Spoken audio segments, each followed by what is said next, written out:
All right. I think this is a Cap barbell brand or Cap brand barbell. I'm not really sure. Um, Again, I bought this used, so who knows? It could be a lot of things, but I've seen these up before a lot, and it's pretty standard to come up with this style and this setup. So I don't have any links or anything I can do, but again, I can tell you I've seen bars like this hundreds and hundreds of times. So chances are that if it's not this exact bar you're going to be working with, it's going to be something pretty close. You can see that some of the chrome is off here. The rust got to the best of it, so might actually have to be painted. But if we're going to paint it, then it's best to get the rust off anyway. So step one is just to make everything easier, is you're going to need a 3/8 Allen wrench, and we're going to go ahead and just take the sleeves off real quick. Very simple. Right in the end here, bing bang boom.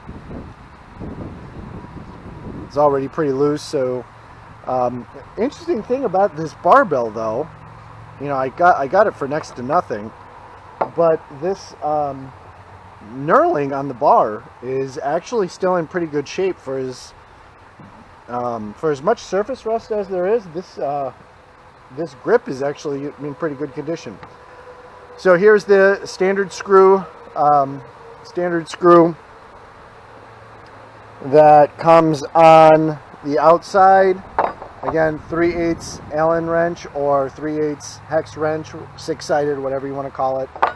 And then we also have this, is either, I don't know if you want to call it a flange or a nut washer, but it's very simple.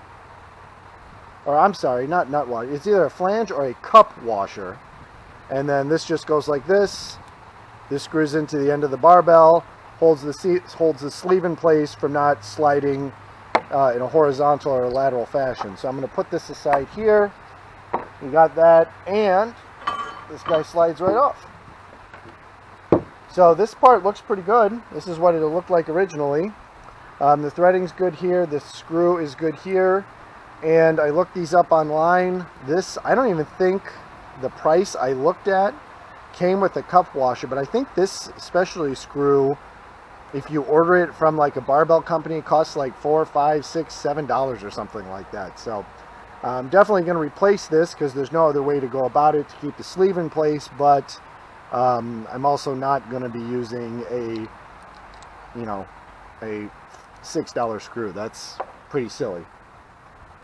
So then we've got a pretty standard setup. It's all smooth under here. This is where the sleeve goes. This is basically a 1-inch, well, this is a 1-inch that matches the grip, and then the sleeve is what goes over to fit the 2-inch Olympic size plates, which we all know and love. So the other problem we had with this bar is, as I'm moving it down here,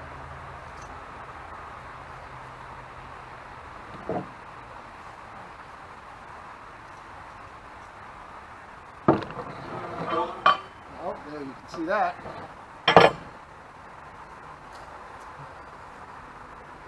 See, this is the problem. One of the other problems is you can see that this is where the duct tape was, and look at that. We only have one set of these and 2 sleeves to go on it. So I'll show you guys how to replace that in a minute, but I think the first thing we're going to do, just to make this easy, is we're going to start cleaning up the sleeves, and we're going to start cleaning up part of this barbell. And it looks like there is going to be some heavy rust, so we're going to start with a standard wire brush, see how far we get, and then maybe hopefully go to steel wool if we make some progress. So I'll be right back. I do a fair share of repairs and such on the side outside of training. So we got some very basic materials here. This is a larger wire brush These are just like tin or something, maybe aluminum. That was a whole $1. This is just a little stronger. It's got more bristles. This was $1.88. And then we have the grade quadruple zero or 0000 fine regular everyday steel wool pads. And oh, I just lost my paper.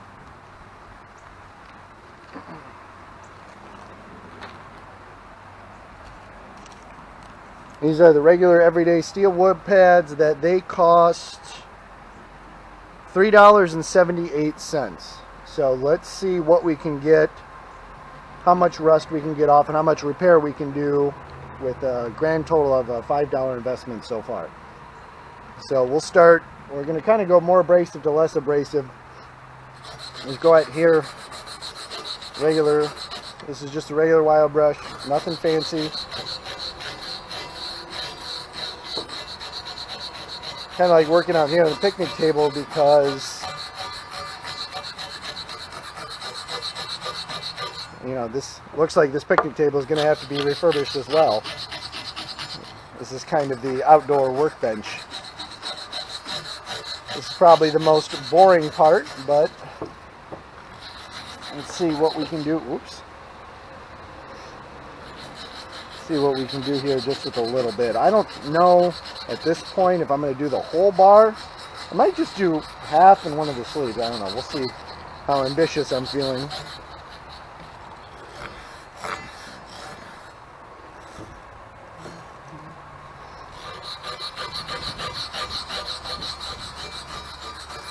Well, so far this investment was, well, you know, again, less than $5, but doing pretty good for the surface rust. So we'll get a little more bristle and go in this direction.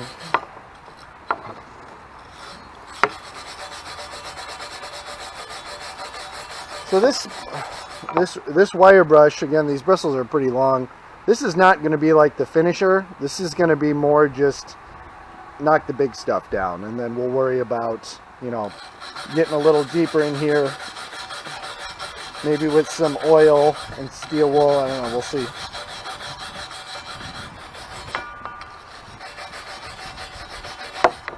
Yeah, not bad so far. And if worse comes to worse, you know, once we get the rust off, like I said earlier, you know, just painting it.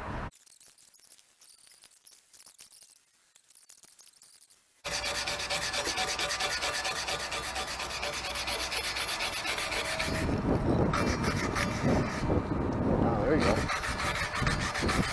Wire brush my hand. That's good bristles.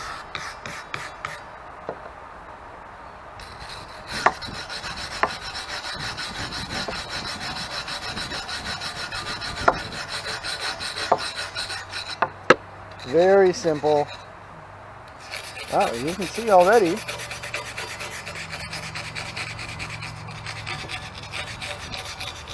So we've only done from this knurling mark to the edge here, and you can already see how there's still just a lot of nasty brown here, and we're actually getting down to the chrome right there.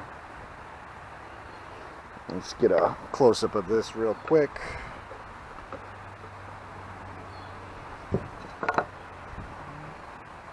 Okay, we've got the nasty brown. This is the part we've already been working on. And then we've got definitely, oh yeah, see how dark that is? It's still plenty rusty there. Yeah, see, that's a lot. That's a lot. The other reason I like doing this outside is the ventilation. Because the last thing we want to do is go breathe in a whole bunch of rust debris and such. So this is the boring part, but hopefully it will all be worth it. And we just got here, there, everywhere. See, we're definitely going to have to knock this down. That's pretty rough right there. So the other thing I've done in the past, if you have a rust wheel or a cup brush, Probably work a little faster if you've got, like, I have a cup brush drill bit that I use for restoring plates, which we will get to later. But for the most part, I think that's a pretty good start. So let's go after this one next, because this one does not, well, we got a little problem with the chrome, but as you can see here, pretty gross. So let's do it in the same order. Let's start with this. Oh, that's coming off easy.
And then this is a regular sanding block, obviously already been used. It's still got a little bit of drywall plaster on there. So we always throw this in a little bit. This is going to be a little more aggressive. The only drawback, obviously, is if you look at the size of these, that we're not really getting as much surface area as possible, but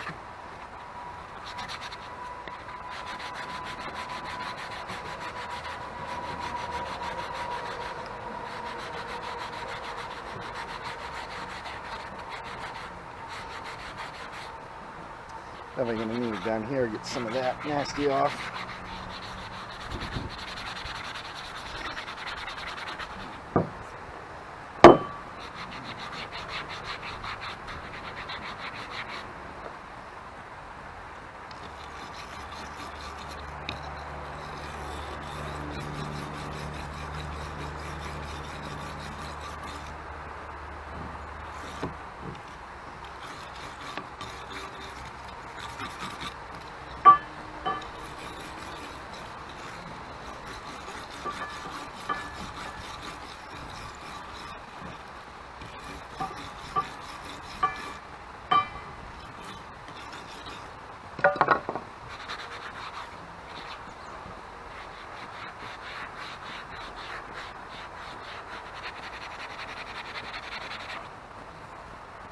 Alright, so looking better already.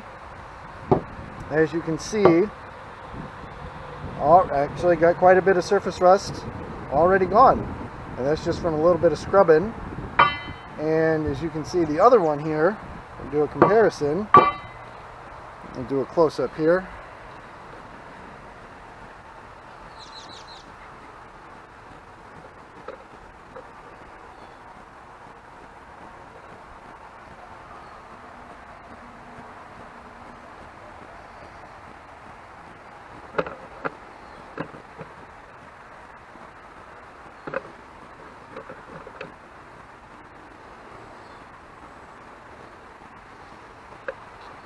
Alright, so as you can see, we got quite a bit done just with the brush. I used the sanding block a little bit here closer to the edges, just because this thing, you know, is a little easier. I mean, you can use either, but so far it's just been a lot of scrubbing. So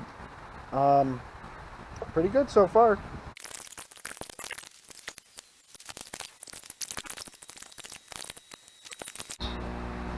So here we have the next problem. So I think so far what we've got going on, again, for the, you know, this isn't going to be You know, this isn't going to be making the fanciest barbell ever, and you know, this is not like we're doing, you know, this bar isn't going to the Olympics or World's Strongest Man or something like that. You know, buying a bar used, as long as it's got good knurling, it's not bent, you know, this is something you're doing, I'm guessing something you're doing for functionality. And again, like I said earlier, the price of this home gym equipment these days is just crazy. Ever since COVID, you know, everything's pretty much doubled because of the price of steel and yada yada yada. So the other problem we have here is I only have one washer or one flange and one screw, and I knew that when I bought this. So what I'm going to do,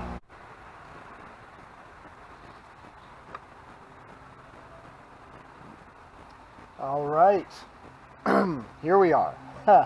As we have seen, we have found the wrong bolt, and we have thankfully found the correct bolt. So let's go over my mistake that I'm going to leave on this video so you can see what not to do and how to correct it. The other reason I'm going to leave this on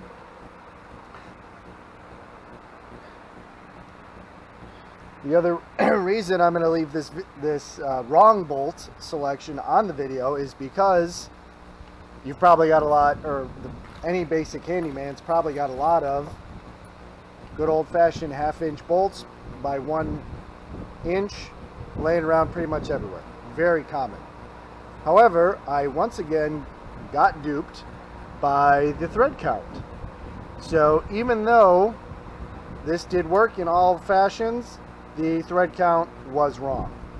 Not only was that 1 inch bolt an epic failure, so we're going to move that way over there so I don't grab that. Went back to the hardware store, matched it up again, and let me give you the correct bolt, which gosh darn is it close. This is a, let me see if I can get a good, I got rust on my hands, get a good close up here. You see that? That is a M12, and pay very close attention to the thread count. M12 by 1.75, and then I believe that last number is the length. So again, this is an M12 by I guess thread count or whatever, I'm not sure exactly what the other number is, but M12 1.75 by 2.5. all right, I'll put this down there in the description, so it should be pretty easy to see, so you can plainly see how I got that screwed up. But that's a winner right there. This is the good one, and you can see how close it is to the bad one. So learn from my mistake, get the right thread count. So this is an M12, so I'm going to be using a 19 millimeter socket in order to install this lovely guy, and just to hopefully show that I did all this right the second time around, which, as we know, we're doing refurbishing old stuff. That happens all the time. Let's just give this guy a shot.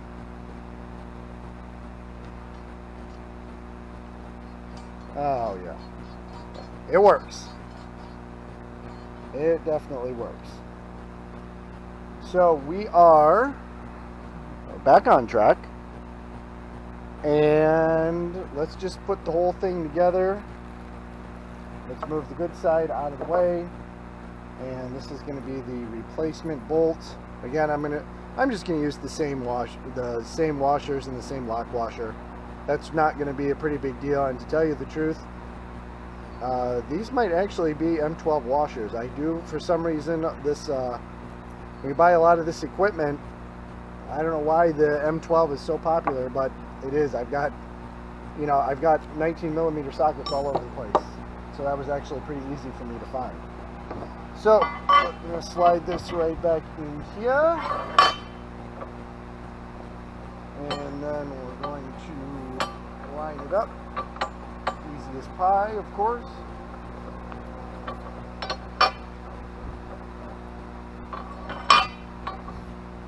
Easy as pie, of course. There we go. Got to put gravity on your side. Okay. Check the camera here. All right. So then we are going to easy as pie. Take this guy here. Right in the end.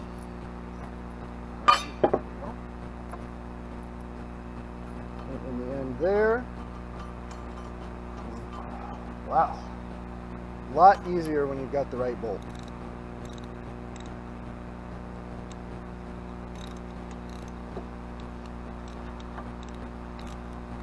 Okay, I don't think I need this extension. There we go.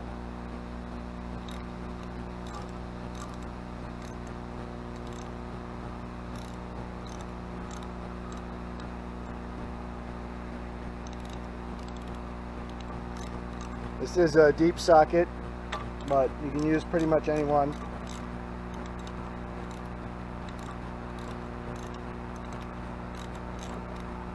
And then you're going to want to hold down here on the bar. See, you see that? You're going to hold down here on the knurling, because the bar will spin, and then we're going to just tighten this guy down. And there we go. And this will prevent the sleeve from coming off. And we still have the rotation if you're into Olympic lifts and all that good stuff. So there you go. And let's see, as you can see, everything lines up really good. And it's perfectly flush here on the end. And that bolt costs $1, I think, and 23 cents or 28 cents. So whatever. You mean, even if it was $1.50, that's a heck of a lot better than a $6 specialty bolt. So